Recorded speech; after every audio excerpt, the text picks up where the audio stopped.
So good morning all of you. So ఈ రోజు మన topic streams of yoga continue చేస్తున్నాం కదా. స్ట్రీమ్స్ ఆఫ్ యోగాలో ఈ రోజటి స్ట్రీమ్ రాజయోగ. సో మనం భక్తి యోగం చూసాం, కర్మయోగం చూసాము, జ్ఞానయోగం చూసాము.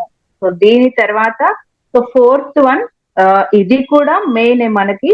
సో ఈ టాపిక్ పేరు ఈరోజు రాజయోగ. సో పేరులోనే ఉంది, Rajayoga is the king of all streams. ఈ మనం స్ట్రీమ్స్ ఏవైతే చెప్పుకున్నామో వాటన్నింటిలోనూ దీన్ని కింగ్ గా చూస్తాం. So Rajayoga is the king of all these above streams ఉన్నాయి కదా, మనం తీసుకున్నటువంటి 3 స్ట్రీమ్స్ కి ఇది ఒక కింగ్ అన్నమాట. సో కింగ్ అనేది ఎందుకు అయింది అంటే చెప్తాను. Rajayoga is a part of will power. So will power అంటే సంకల్ప శక్తి. So Rajayoga is a part of will power and Rajayoga is a part of psychic control అని చెప్తాం. అంటే మైండ్ మేనేజ్మెంట్ టెక్నిక్స్ అన్ని మనం రాజయోగ ద్వారా నేర్చుకుంటాం. Rajayoga is the way of how to attain the how to mastery over the mind. మనం mastery over the mind కోసమే కదా ప్రయత్నం చేసేది.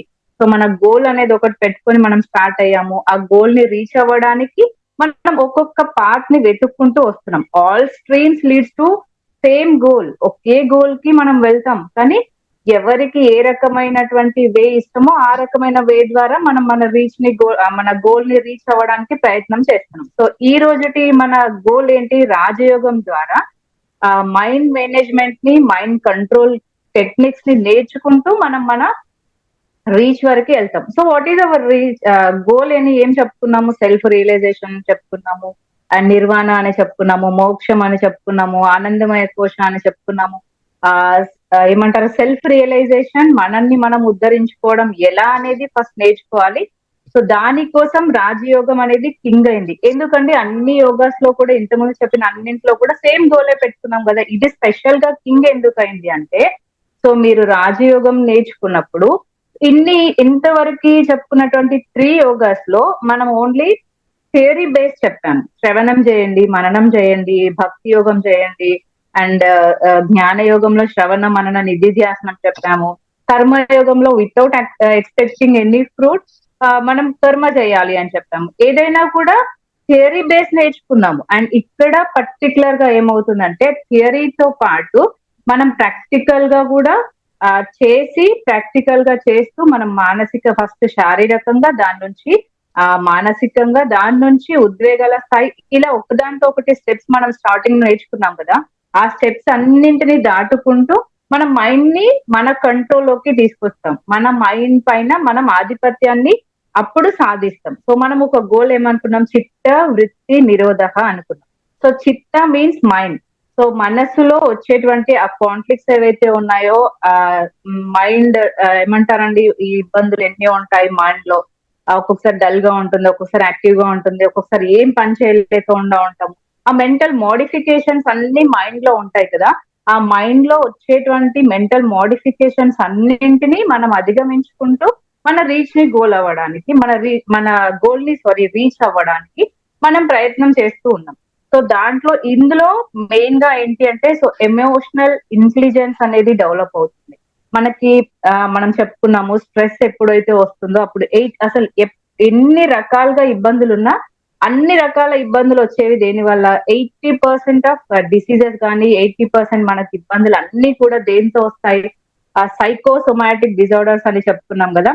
సో స్ట్రెస్ వల్ల వచ్చేవి ఆది వ్యాధులు, ఆదిజ అనాదిజ వ్యాధులు అని చెప్పుకున్నాం కదా. సో దాని వల్ల వచ్చేటువంటి ఆ సైకిక్ ఎమోషన్స్ అన్నింటినీ మనం రాజయోగం ద్వారా మనం కంట్రోల్లోకి తీసుకొచ్చుకోవచ్చు. మనం పాజిటివ్ థింకింగ్ ని డెవలప్ చేసుకోవచ్చు. సో మన negative thinking, over thinking, wrong thinking, ఇవన్నింటినీ మన కంట్రోల్లోకి బై ప్రాక్టీసింగ్ దిస్ రాజయోగ, దాని నుంచి మనం నేర్చుకోగలుగుతాము. అందుకనే this is the king of all streams ఏవైతే ఉన్నాయో వాటన్నింటిలోనూ ఇది కింగ్ అని చెప్పుకోవచ్చు. సో విల్ పవర్ ఉంటేనే కదండి మనం ఏదైనా సాధించగలుగుతాం. Will power determines your success. మీరు ఏ రంగంలో ఉన్నా మీరు సక్సెస్ అవ్వాలి అంటే మనకి ఫస్ట్ ఏముండాలి? ఆ విల్ పవర్, సంకల్ప శక్తి, సృజనాత్మక శక్తి. సో వీటన్నింటినీ డెవలప్ చేసుకోవడం కోసం మనం ఈ రోజు మన క్లాస్ రాజయోగంలోకి ఎంటర్ అవుదాం. సో వాట్ ఈస్ ద అంటే సైకిక్ కంట్రోల్ అని చెప్పుకున్నాము, విల్ పవర్ కి ఇది ఒక దారి అని చెప్పుకున్నాం కదా, ఏ రకంగా అవుతుంది? ప్రాక్టికల్ బేస్ ఎక్కువగా ఉంటుంది అని చెప్పాం కదా. సో మనకి స్వామి వివేకానంద ఈ 4 స్ట్రీమ్స్ ఆఫ్ యోగా చెప్పారు. సో ఈ 4 స్ట్రీమ్స్ ఆఫ్ యోగా చెప్పింది వివేకానందుడైనా, మనకి ఇక్కడ తీసుకునేది పతంజలి మహర్షి. మనకి షడ్ దర్శనాస్ అని ఆల్రెడీ నేను చెప్పాను. According to our Indian philosophy మనకి 6 దర్శనాస్ ఉన్నాయి. దాంట్లో యోగ దర్శన ఒకటి. ఆ యోగ దర్శనకర్త పతంజలి మహర్షి. మీకు ఆల్రెడీ చెప్పాను, పతంజలి మహర్షి 196 యోగ సూత్రాస్ ని ఆయన ఒక దారం లాగా ఎక్కడ ఉన్నటువంటి, మళ్ళీ వీటిని మనం గుర్తుపెట్టుకోవాలి, వేదాస్ నుంచి, ఉపనిషత్స్ నుంచి, భగవద్గీత నుంచి తీసుకున్నటువంటి శ్లోకాలన్నింటినీ ఆయన ఒక్క యోగ ఏమంటారు, మనకి యోగాకి ఏవైతే అవసరం ఉంటాయో వాటన్నింటిని ఒక దారం లాగా మనకి కూర్చిపెట్టి 1 2 3 4 అట్లా 196 యోగ సూత్రాస్ ని మనకి అందించడం జరిగింది. సో ఈ యోగ సూత్రాస్ లో ఫస్ట్ అతను చెప్పింది ఏంటి? పతంజలి మహర్షి ఫస్ట్ మొదటిగా చెప్పిన సూత్రం యోగా చిత్త వృత్తి నిరోధ అని చెప్పారు. సో చిత్తములలో వచ్చేటువంటి వృత్తులు, ఇబ్బందులు, మెంటల్ మోడిఫికేషన్స్ అన్నింటినీ అధిగమించుకొని మాస్టరీ ఓవర్ ద మైండ్, మీ మనస్సుని మీ ఆధిపత్యంలో ఉంచుకోండి, మీ మనసుని మీ కంట్రోల్లో ఉంచుకోండి అని చెప్పడం జరిగింది. సో మనం ఏది చేసినా ఇది చేయండి బాబు, అది చేయండి, అలా వినండి, సత్సంగాలు వినండి, ఇలా కూర్చోండి, అలా మెడిటేట్ చేయండి అంటే మనసు ఎక్కడికో వెళ్ళిపోతుంది. సో చిత్తము అంటే ఈ మైండ్ లో కొన్ని వేల ఆలోచనలు వస్తూ ఉంటాయి. ఖాళీగా కూర్చున్నారు అనుకోండి, ఎన్నో ఆలోచనలు వస్తూ ఉంటాయి. సో వాటన్నింటిని మరి మనం ఏ విధంగా అధిగమించాలి? దానికి పతంజలి మహర్షి మనకి అష్టాంగ యోగాన్ని చెప్పడం జరిగింది. సో పతంజలి మహర్షి ఇచ్చినటువంటి అష్టాంగ యోగా, దీన్నే 8 లింబ్స్ యోగా అంటాం, దీన్నే రాజయోగా అంటాం, కింగ్ ఆఫ్ ఆల్ యోగాస్ అని కూడా అంటాం. పేరు గుర్తుపెట్టుకోండి, ఇవన్నీ ఒకటే. Patanjali yoga, Ashtanga yoga, Rajayoga, 8 limbs yoga. So 8 limbs ఎందుకన్నామంటే అష్ట అంటే ఎంత అండి? అష్ట అంటే 8. సో అష్ట అంగములు, 8 అంగాలు, 8 లింబ్స్ ఆఫ్ యోగా. సో అష్టాంగ యోగా, ఇదే రాజయోగ. పతంజలి మహర్షి మనకు అందించినటువంటి ప్రాక్టికల్ బేస్ యోగా. ఫస్ట్ ఇది గుర్తుపెట్టుకోండి. థియరీతో పాటు ఈయన ఏం చెప్పారు? ప్రాక్టికల్ చేయండి. మనసు ఎక్కడికో వెళ్ళిపోతుంది అంటే తీసుకురా వచ్చి ఇక్కడ కూర్చోబెట్టు అంటే అది వినదు. మనసు చంచలమైనటువంటి స్వభావం ఉంటుంది. ఫస్ట్ చిన్న చిన్న టెక్నిక్స్ ద్వారా మైండ్ ని మన కంట్రోల్లోకి ఎట్లా తెచ్చుకోవాలో పతంజలి మహర్షి మనకి 1 by 1 సమాధి స్టేట్ వరకు చేరుకోవడం ఎలా అనేది ఈయన ఒక సీక్వెన్స్ ఆర్డర్ లో మనకి చెప్పడం జరిగింది. సో అష్ట అంగాలు అని చెప్పుకున్నాం కదా, 8 లింబ్స్, 8 అంగాలు ఏంటి అంటే, మీకు ఎట్లా అంటే నిద్రలో లేచి అడిగినా కూడా 8 లింబ్స్ యోగా నేమ్స్ చెప్పండి అంటే చెప్పడానికి అంత ప్రిపేర్ అయి ఉండాలి. యమ ఫస్ట్ది, యమ, నియమ, ఆసన, ప్రాణాయామ, ప్రత్యాహార, ధారణ, ధ్యాన, సమాధి. కాబోయే యోగా టీచర్స్ అంటే మీరు ఈ 8 లింబ్స్ ని పాటించడానికి ప్రయత్నం చేయాలి. మన లాస్ట్ ఏంటండి? ధారణ, ధ్యాన, సమాధి. ఈ 3 స్థితిలోకి వెళ్ళడానికి ప్రయత్నం చేయాలి. ఈ నేమ్స్ ఫస్ట్ గుర్తు పెట్టుకోవడానికి ప్రయత్నం చేయండి. అష్ట అంగ యోగ, అష్టాంగ యోగ, 8 లింబ్స్ యోగాలో 8 లింబ్స్ పేర్లు చెప్పుకున్నాం కదా, యమ, నియమ, ఆసన, ప్రాణాయామ, ప్రత్యాహార, ధారణ, ధ్యాన, సమాధి. సో ఫస్ట్ వన్ వచ్చేసి యమ అని చెప్పాను.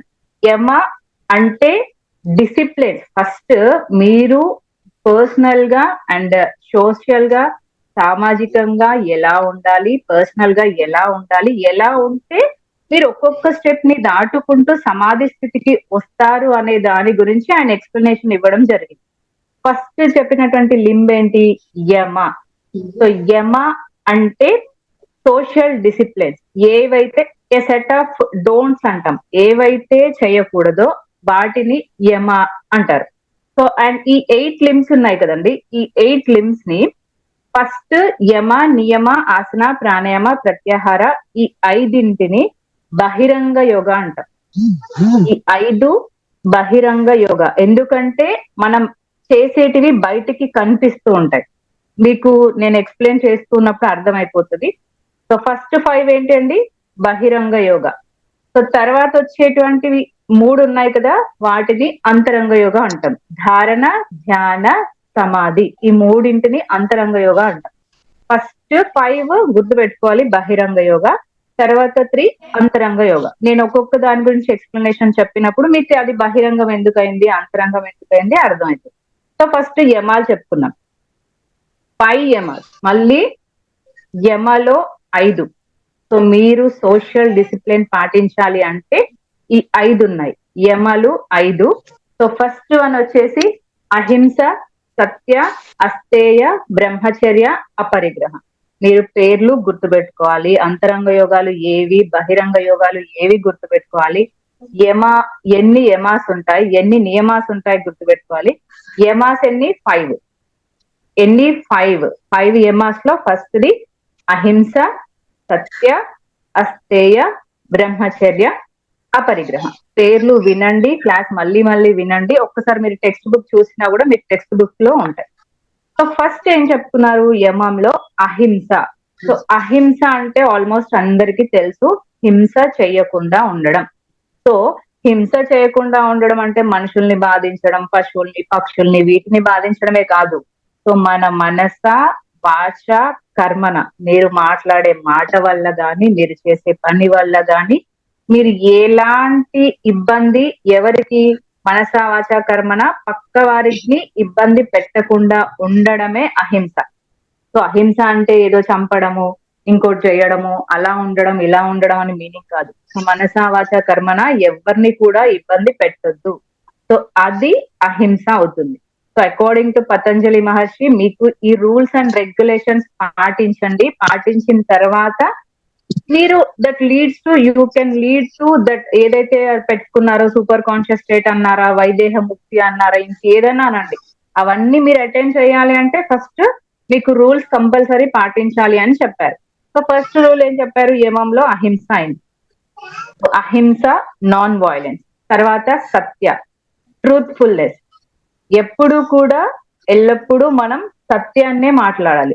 ఎలాంటి పరిస్థితుల్లో అయినా మీరు సత్యాన్ని పట్టుకున్నారంటే, సత్యం మిమ్మల్ని, సో ధర్మంగా ఉండండి అని చెప్తాం కదా, ధర్మంగా ఉండండి, సత్యం మాట్లాడండి. సో అది ఎల్లప్పుడూ మిమ్మల్ని విజయం వైపుకే తీసుకెళ్తుంది. So that is Satya, truthfulness. So అలాగని ఇంకొకటి కూడా పతంజలి మహర్షి చెప్పారు. ఒక సింపుల్ ఎగ్జాంపుల్ ఏదైతే ఉందో, మీ కళ్ళ ముందు గొడవ జరుగుతుంది. సో గొడవ జరిగినప్పుడు చాలా పెద్ద గొడవ అవుతుంది. సో అక్కడ ఒక వ్యక్తి పాపం దెబ్బలు బాగా తగిలించుకున్నాడు. దెబ్బలు బాగా తగిలించుకుని మీరు చూస్తుండగానే మీ దగ్గర నుంచి వెనకాల వెళ్ళి దాక్కున్నాడు ఎక్కడో.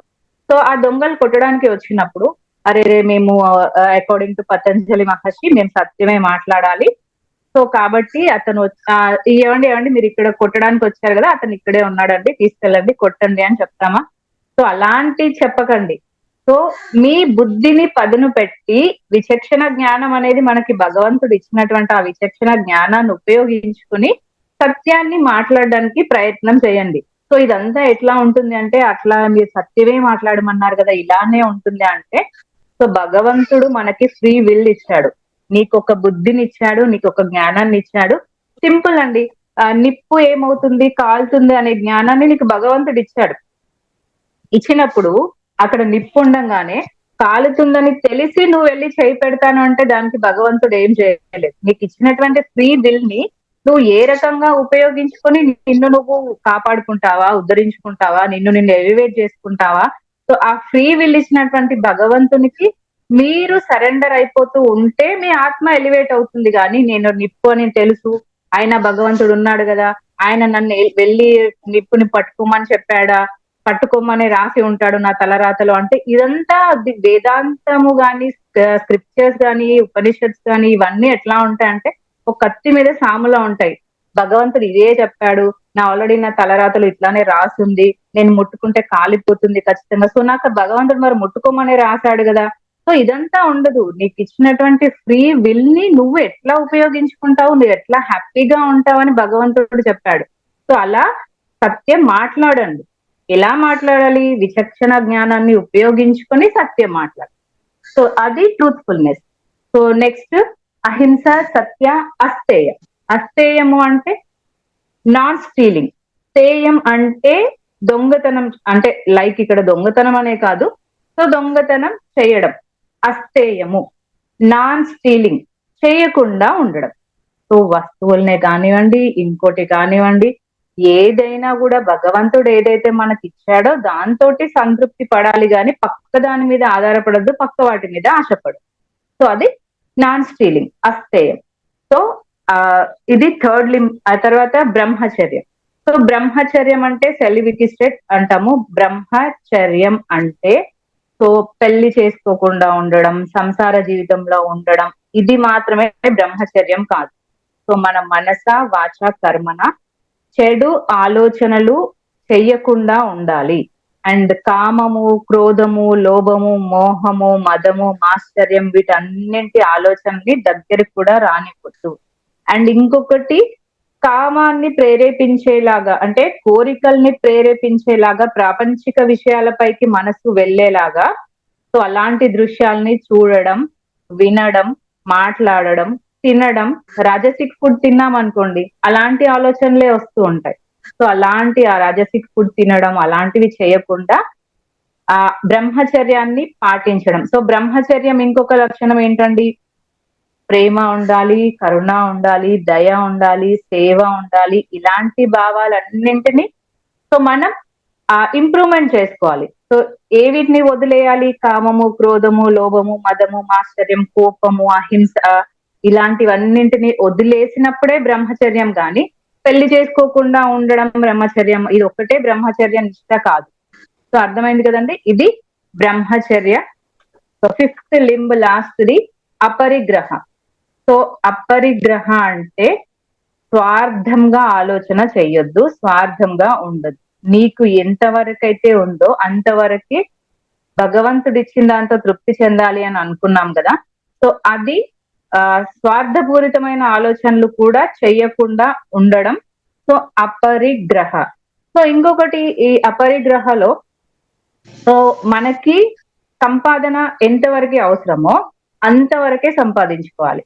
సో ఇప్పుడు ఈ కాలంలో మనం ఏం చేస్తుంటాం? మనం తినాలి, మన తర్వాత మన పిల్లలు తినాలి, మన పిల్లల తర్వాత వాళ్ళ పిల్లలు తినాలి, అంతవరకు సంపాదన ఇన్ని కోట్లు కావాలి, ఇంత బంగ్లాలు కావాలి, ఇలా ఉండాలి, మేము అలా ఉండాలని అతిగా ఆశపడి, అతిగా కష్టపడి సో మన హెల్త్ ని, మన ఆరోగ్యాన్ని, మనశ్శాంతిని అన్నింటినీ పాడు చేసుకుంటాం కదా. సో అలాంటి లక్షణాలని వదిలేసి మీ బ్రెడ్ అండ్ బటర్ కి ఓకే సంపాదించండి. అంటే మీకు ఎంత వరకు అయితే కావాలో మీరు తినడానికి, మీరు మంచి దుస్తులు వేసుకోవడానికి, మీరు ఈ సొసైటీలో ఉండడానికి ఎంతవరకు మనీ అవసరమో అంతవరకు కష్టపడండి, అంతవరకు సంపాదించండి. నా తరతరాలు సంపాదించి పెడతాను అంటే సో సంపాదించింది దాచిపెట్టుకోవడానికి కూడా మనం బాధపడాలి, కష్టపడాలి, భయపడాలి.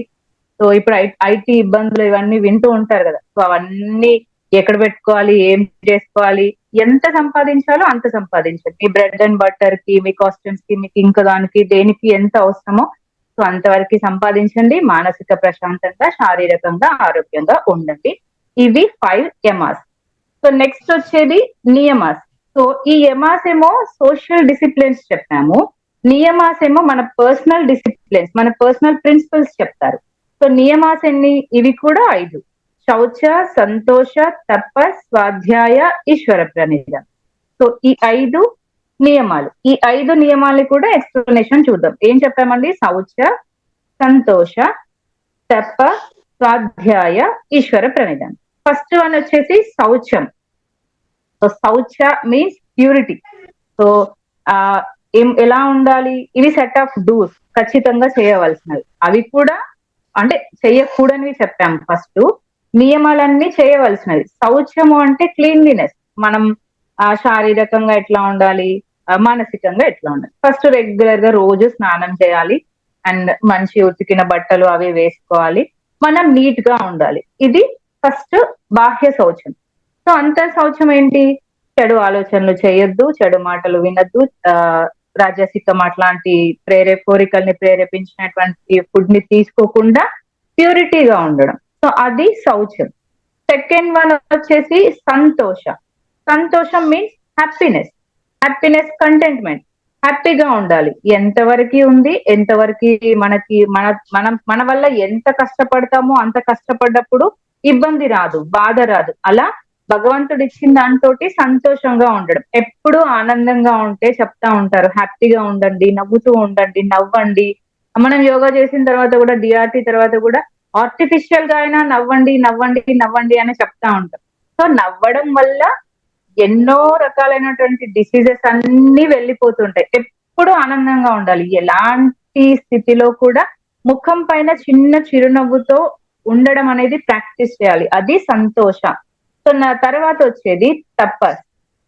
సో తప అంటే ఏమండి తపస్సు అంటే తెలుసు, ఒంటి కాలు మీద తపస్సు చేయడము. ఇప్పుడు ఈ ఈ ఏమంటారు భజనలలో భక్తులలో అయ్యప్ప స్వామి భజనలు మాలలు వేసుకుంటారు, ఇంకోటి వేసుకుంటారు, అవి చేయడము. నిప్పుల మీద నడుస్తూ ఉంటారు, అలాంటి తపస్సులు చేయడం. సో ఇదంతా తపస్సు కాదు. మీరు ఏదైతే ఒక లక్ష్యాన్ని పెట్టుకున్నారో, ఇప్పుడు సింపుల్ స్టూడెంట్స్ ఉన్నారు, బీటెక్ కంప్లీట్ చేయాలి, జాబ్ తెచ్చుకోవాలి, ఇంకోటి కావాలి, అండ్ ఇంకొకరు ఉన్నారు యోగా టీచర్ కావాలి. సో నేను ఖచ్చితంగా యోగాలో అంటే పెద్ద పోస్ట్ లో ఉండాలి అంటే ఎంఎస్సి చేయాలి, నేను క్యూసీఏ చేయాలి, అండ్ వైఎస్సి లో మంచి మార్క్స్ తెచ్చుకోవాలి, ఇంకోటి చదవాలి, ఇలాంటివన్నీ ఏం చేస్తాము, ఆ లక్ష్యం పెట్టుకోవడం వరకే ఉంటది. సో లక్ష్యాన్ని పెట్టుకోవడం కాకుండా ఆ లక్ష్యాన్ని సాధించడం కోసం తపస్సు చేయాలి. సో లక్ష్యాన్ని సాధించాలి అంటే మొబైల్ ఉంది, దాన్ని కాస్త పక్కన పెట్టండి, టీవీ ఉంది, దాన్ని కాస్త పక్కన పెట్టండి. మీరు బాగా చదువుకోవాలి, మంచి ర్యాంక్ రావాలి, ఎంసెట్ లో ర్యాంక్ తెచ్చుకోవాలి, ఇంకో దాంట్లో ర్యాంక్ తెచ్చుకోవాలి, ఎంఎస్సి లో మంచి మార్క్స్ తెచ్చుకోవాలి, బీటెక్ లో మంచి మార్క్స్ తెచ్చుకోవాలి, జాబ్ లో మంచి ఇది ఉండాలి. సో ఇవన్నీ అవ్వాలి అంటే అనుకుంటూనే ఉంటే అయిపోతాయా? ఇక్కడ కూర్చొని నేను నాకు ఇది కావాలి అది కావాలంటే అయిపోదు కదా. దానికోసం ఏం చేయాలో కష్టపడాలి. సో లక్ష్యం అనుకోవడమే కాదు, లక్ష్యం వైపుకి వెళ్ళడానికి తపస్సు చేయాలి. అది నిజమైన తపస్సు. అంతేగాని ఒంటి కాలు మీద నించుంటాను, నిప్పులలో నడుస్తాను, ఇంకోటి చేస్తాను, ఉపవాసాలు ఉంటాను, ఇవి తపస్సు కాదు. సో యాక్చువల్ తపస్సు ఏంటి? మీరు ఏదైతే అనుకున్నారో ఆ లక్ష్యాన్ని చేరుకోవడానికి ఎంత కష్టమైనా మీరు ఆ లక్ష్యాన్ని సాధించడానికి ప్రయత్నం చేయడమే తపస్సు. సో నెక్స్ట్ వచ్చేది స్వాధ్యాయ. సో స్వ ప్లస్ అధ్యాయ. స్వాధ్యాయం అంటే సెల్ఫ్ స్టడీ. సెల్ఫ్ స్టడీ అన్నాం కదా.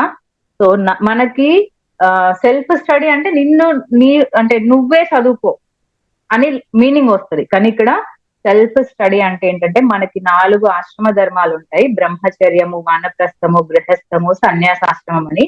ఈ 4 ఆశ్రమ ధర్మాలలో ఎవ్వరు కూడా సెల్ఫ్ స్టడీ చేయరు. సో సింపుల్ గా మనం అంటే పెళ్లి అవ్వకపోతే బ్రహ్మచర్య ఆశ్రమం, పెళ్ళైన వాళ్ళు గృహస్థాశ్రమ ధర్మంలో ఉన్నారు. మీరు స్టూడెంట్ లైఫ్ లో ఉన్నప్పుడు మీకు మీరు సొంతంగా ఏదైనా నేర్చుకున్నారా?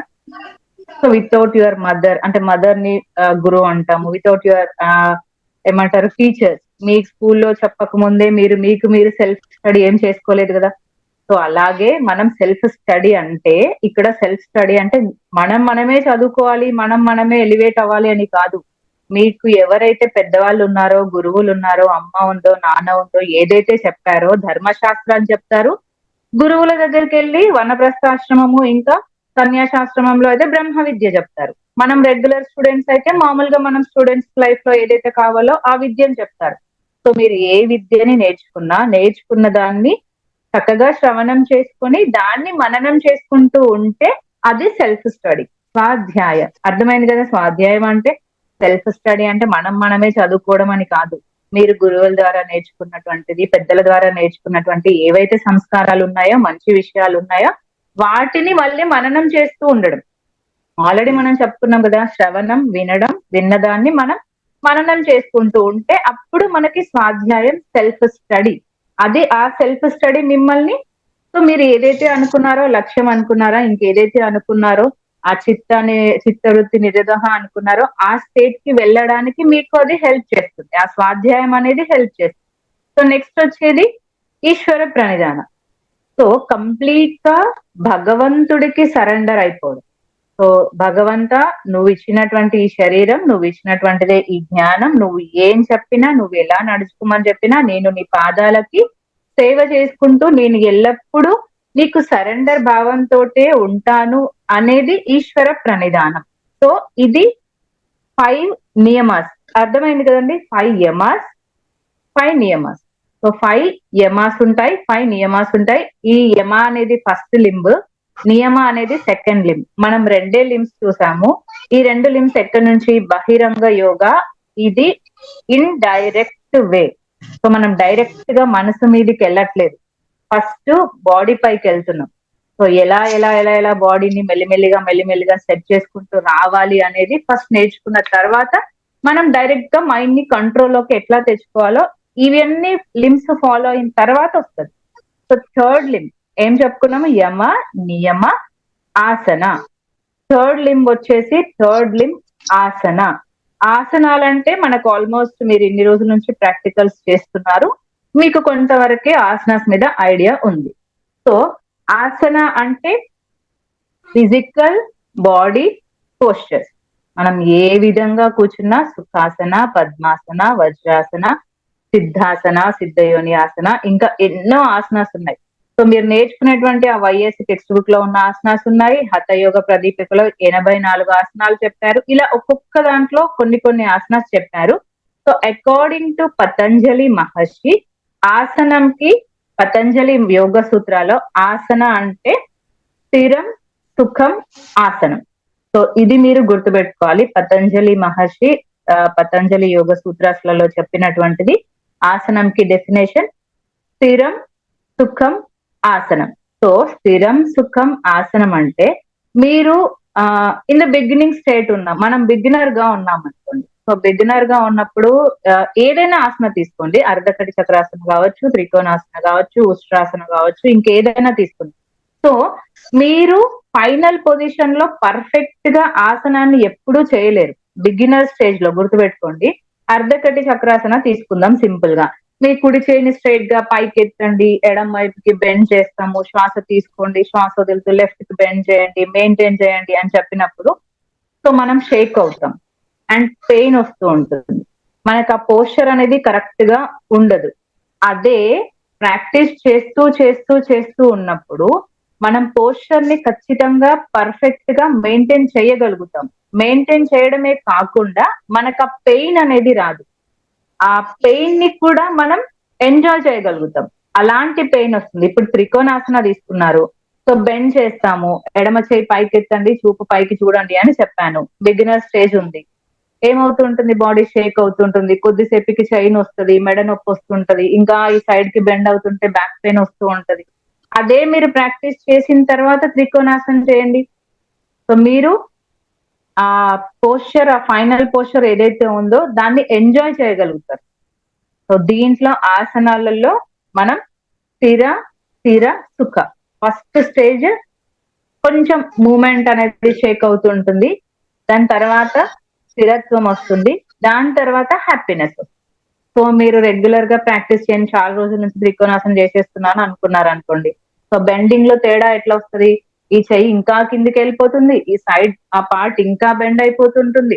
సో పోస్చర్ లో కూడా అడ్వాన్స్ పోస్చర్స్ కూడా మీరు చేయగలుగుతూ ఉంటారు. సో ప్రయత్న శైథిల్య అని చెప్పేసి పతంజలి మహర్షి అంటారు. మీరు చేసే ప్రయత్నం మీరు ఆ ఫైనల్ పొజిషన్ ని లీడ్ చేసుకో అంటే అక్కడికి చేరుకోగలుగుతారు. అక్కడికి వచ్చినప్పుడు మీకు ఫైనల్ పొజిషన్ వచ్చినప్పుడు మీకు ఆ పెయిన్ అనేది ఉండదు, హ్యాపీగా ఉంటుంది, ఆ రిలాక్స్ గా ఉంటుంది. సో మనం డిసీజ్ ఓరియంటెడ్ యోగాలు, థెరపీ యోగాలు, ఆసనాస్ వల్ల ఎన్నో డిసీజెస్ ని మనం తగ్గించుకోవచ్చు అని చెప్తాం. బ్యాక్ పెయిన్ ఉంది, భుజంగాసనం చేయండి, టైగర్ బ్రీతింగ్ చేయండి.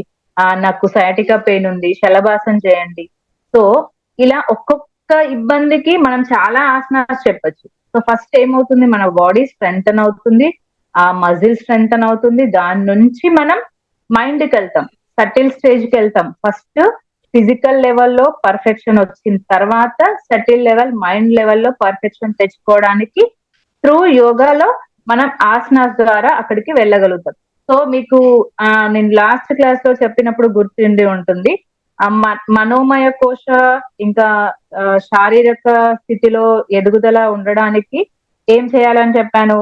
ఆసనాస్ చేయాలని చెప్పాను. క్రియాస్ అండ్ ఆసనాస్ శారీరక స్థితిలో ఫిజికల్ లెవెల్లో మనం డెవలప్మెంట్ పొందాలి అంటే సో గుర్తుంచుకోవాలి, క్లాసెస్ మళ్ళీ ఒకసారి బుక్స్ తీసి చదువుతూ ఉండాలి, వింటూ ఉండాలి.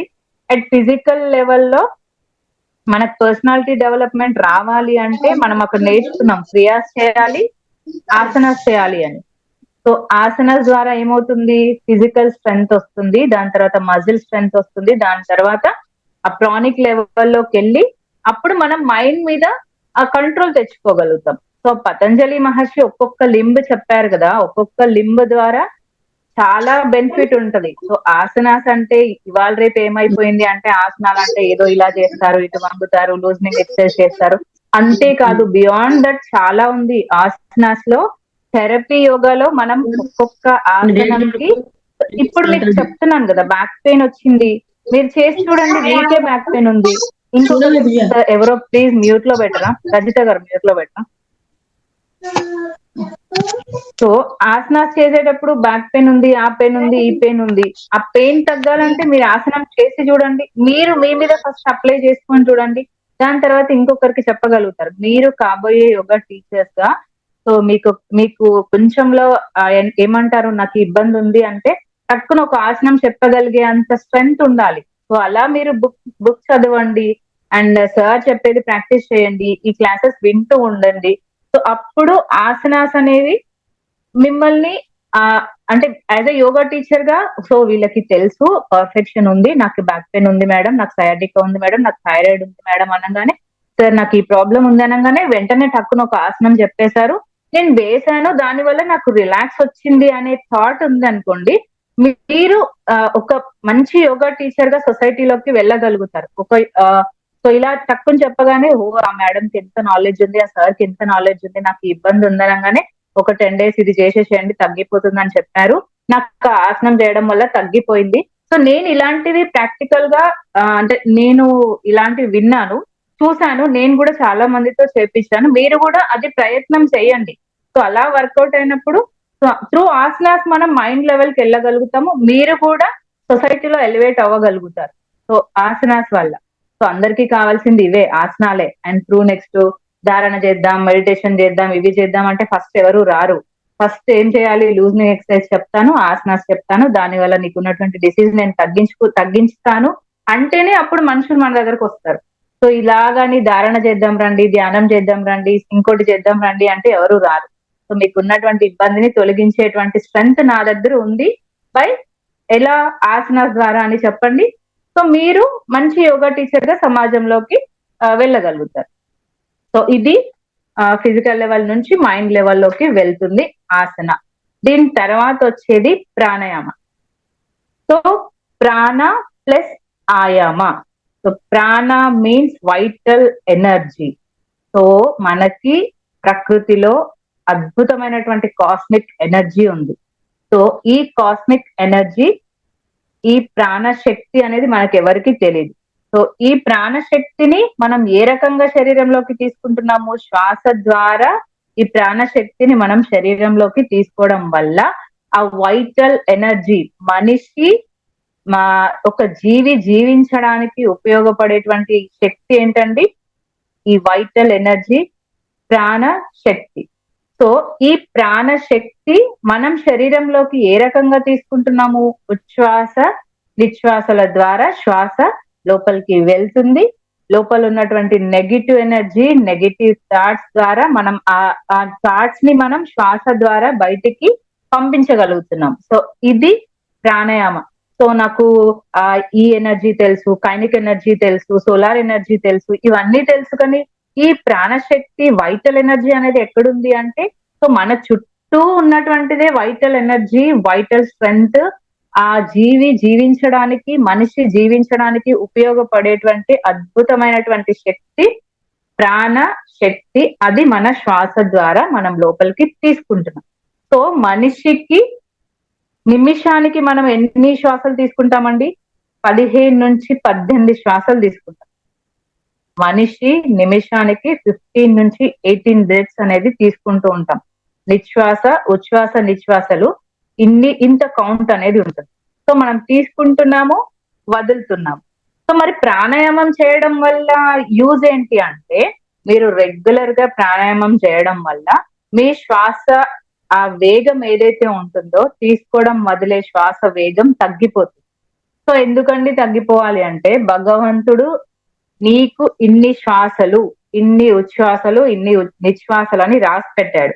సో ఆ ఉచ్ఛ్వాస నిశ్వాసల్ని నువ్వు ప్రాణాయామం చేయడం ద్వారా తగ్గించుకున్నావు అనుకో, నీ లైఫ్ స్పాన్ ని పెంచుకున్నట్టు. అర్థమవుతుంది కదా. సో రిలేటెడ్ టు నేను స్క్రిప్చర్ రిలేటెడ్ చేసి చెప్తున్నా. తర్వాత మనం బేసిక్ సారీ మనం ఎట్లా ప్రాక్టికల్ గా ఎట్లా అయితే దీన్ని ప్రాణాయామం చేస్తామో అది తర్వాత చెప్తాను. సో అకార్డింగ్ టు స్క్రిప్చర్స్ ఏవైతే ఉన్నాయో, భగవంతుడు నీకు కొన్ని లైఫ్ స్పాన్ చెప్పాడు. సో ఆ లైఫ్ స్పాన్ ఏదైతే ఉందో దాన్ని నువ్వు తగ్గించుకొని నీ ఆయుష్ ని పెంచుకోవాలి అంటే ప్రాణాయామం ద్వారా, మనం ప్రాణాయామం చేసేటప్పుడు హోల్డింగ్స్ నేర్చుకుంటాం. అండ్ మీరు అనులోమిలం ప్రాణాయామ స్టార్ట్ చేసినప్పుడు left inhale right exhale, right inhale left exhale చేస్తూ ఉంటారు. చేసినప్పుడు స్టార్టింగ్ చేసినప్పుడు గమనించుకోండి, మీరు బిగినర్ స్టేజ్ లో ఉన్నప్పుడు పటాపట ఎడమ నుంచి తీసుకుంటాం, కుడి వదులుతాం, కుడి నుంచి తీసుకుంటాం, ఎడమ వదులుతాం, కంటిన్యూగా ఏదో ఒక ఏమంటారు ఏదో ఎక్సర్సైజ్ చేస్తున్నట్టుగా అయిపోతుంది. సో ప్రాక్టీస్ ద్వారా ఏమైపోతుంది, మెల్లిగా శ్వాస తీసుకుంటాం, తీసుకునే శ్వాస టైం పెరుగుతుంది, వదిలే శ్వాస టైం పెరుగుతుంది. సో మళ్ళీ శ్వాస తీసుకుంటాం, మళ్ళీ శ్వాస వదులుతాం. So slow down the breath. Breath ఏమైపోతుంది ఉంది, ఆ ఫాస్ట్నెస్ ని కట్ చేసుకుంటూ బ్రీతింగ్ ని స్లో చేసుకుంటూ వస్తాం. సో బ్రెత్ అనేది స్లో డౌన్ అవుతూ ఉంటుంది. అండ్ ఇంకా మనం కుంభకం చేస్తాం. So holding the breath. మీరు కుంభక స్థితిలో మీ respiratory according to every respiratory system strength ఎంత ఉంటుందో వాళ్ళు అంతగా హోల్డ్ చేసుకోగలుగుతారు. బ్రెత్ ని హోల్డ్ చేసుకుంటాం. మనం శ్వాసని బంధించినప్పుడు మీరు శ్వాస తీసుకోవట్లేదు, వదలట్లేదు. సో మీరు శ్వాస బంధించే సమయాన్ని పెంచుతూ ఉన్నప్పుడు, సో మీరు ఆ శ్వాస ఒకవేళ నేను బంధించాను 1 నిమిషం, 2 నిమిషాలు, 3 నిమిషాలు, ఆ 3 నిమిషాలు అయితే మీరు శ్వాస తీసుకోవడం వదలడం లేదు కదా, మీ లైఫ్ స్పాన్ పెంచుకున్నట్టే కదా. సో ఆ హోల్డింగ్ టైం పెరుగుతున్న కొద్దీ మనస్సు కూడా వేరే ఆలోచన పైకి వెళ్ళదు. ఆ సూక్ష్మ స్థితి ఏదైతే ఉంటుందో, ఆ మైండ్ లెవెల్ ఏదైతే ఉంటుందో అది కామ్ డౌన్ అయిపోతుంది. సో మానసిక ప్రశాంతత పెరుగుతుంది. సో ఇబ్బంది ఉంది అన్నారు అనుకోండి, అనులోమిలం ప్రాణాయామం చేయండి, ప్రశాంతమైన వాతావరణంలో కూర్చోండి, మీకున్నటువంటి స్ట్రెస్ పోతుంది, మీకున్నటువంటి ఇబ్బందులు పోతాయి. ప్రశాంతంగా అనులోమిలం ప్రాణాయామం చేయండి, దాని తర్వాత భ్రామరి చేయండి, దాని తర్వాత నాదానుసంధానం చేయండి. మైండ్ పాజిటివ్ థింకింగ్ వైపు వెళ్ళిపోతుంది. ఆ నెగిటివ్ ఆలోచనలు, నెగిటివ్ ఎమోషన్స్ ఇవన్నీ వెళ్ళిపోయి మీకు పీస్ఫుల్ మైండ్ వస్తుంది అని చెప్తూ ఉంటాం మనం. సో ఎట్లా వస్తుంది, మీ స్లో డౌన్ ద బ్రెత్. మీ బ్రెత్ అనేది ఆ స్పీడ్ ని అనేది మీ ఇన్హలేషన్ స్పీడ్, ఎగ్జలేషన్ స్పీడ్ ని మనం కట్ చేస్తూ ఉన్నాం. సో ఫస్ట్ మీరు బిగినర్ స్టేజ్ లో ఉన్నప్పుడు ఫాస్ట్ గా ఇన్హేల్, ఫాస్ట్ గా ఎగ్జేల్ ఉండేది. ఇప్పుడు మీకు అలాంటి ఫాస్ట్నెస్ ఉండదు. ఆ స్పీడ్ ని